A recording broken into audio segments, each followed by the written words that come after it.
पौराणिक कथाओं में कई महान ऋषियों की कहानी हम सुनते आए हैं। इन्हीं में से एक थे अगस्त्य ऋषि। कहते हैं कि एक बार अगस्त्य ऋषि ने समुद्र का पूरा पानी पी लिया था। वही विंध्याचल पर्वत भी उनके सामने झुक गया। ऋषि उन्होंने श्री राम को ऐसा मंत्र दिया जिससे रावण का वध करने में मदद मिली। आइए जानते हैं ऐसे ऋषि की कहानी। कहते हैं कि जगत गुरु ब्रह्मा ने धरती पर संतुलन बनाए रखने के लिए सप्तर्षियों की उत्पत्ति की थी। अगस्त्य ऋषि उनमें से एक थे। उनका अधिकतर जीवन दक्षिण भारत के क्षेत्र में बीता। इसीलिए दक्षिण भारत के ग्रंथों में उनकी महिमा का बखान मिलता है। उनकी शादी विदर्भ देश की राजकुमारी लोपमुद्रा से हुई थी। लोपमुद्रा भी बहुत ज्ञानी महिला थी। अगस्त्य ऋषि को राजा दशरथ का गुरु माना जाता है। ये भी कहा जाता है कि ऋग्वेद में कई मंत्रों की रचना अगस्त्य ऋषि ने की थी। पौराणिक मान्यताओं के अनुसार एक बार देवताओं और राक्षसों के बीच भयंकर युद्ध हुआ। देवताओं ने वृतासुर नाम के प्रमुख राक्षस का वध कर दिया। राक्षस भयभीत होकर राक्षस इधर उधर छिपने लगे। कुछ राक्षस समंदर में जाकर छिप गए। वे अंधेरे में बाहर निकलते और ऋषि, मुनियों, देवताओं एवं अन्य महान पुरुषों का वध करके वापस समंदर में छिप जाते। इससे परेशान होकर सभी देवता विष्णु जी के पास पहुंचे। विष्णु ने कहा, इसका एक ही उपाय है।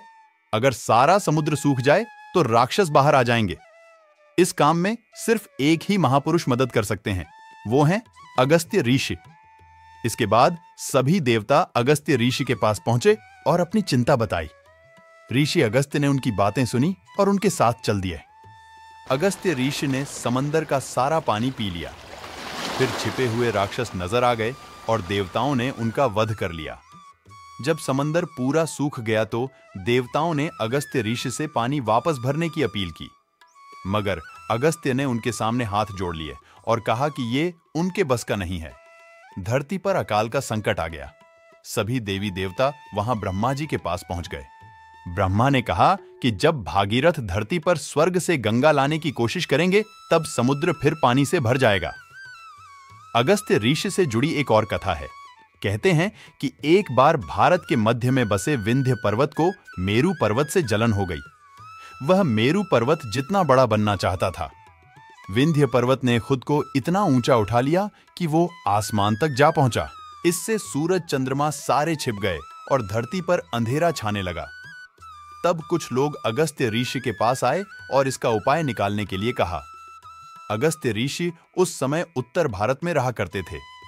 उन्होंने विंध्य पर्वत से कहा कि नीचे झुको, मुझे दक्षिण की ओर जाना है। ऋषि की महानता को देख विंध्य पर्वत ने तुरंत हामी भर दी और अपना कद छोटा कर दिया।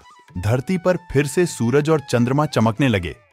ऋषि ने यह भी कहा कि जब तक वे दक्षिण से उत्तर की ओर वापस न लौटें तब तक वह अपना कद न बढ़ाए। विंध्य पर्वत ने उनकी ये बात भी मान ली। ऋषि अगस्त्य फिर दक्षिण आए और वहीं बस गए। वे कभी उत्तर की ओर नहीं गए और विंध्य पर्वत ने भी अपना कद नहीं बढ़ाया। दोस्तों, तो ये थी ऋषि अगस्त्य से जुड़ी कुछ जानकारी। आपको ये वीडियो पसंद आया हो तो लाइक और सब्सक्राइब और शेयर जरूर करें।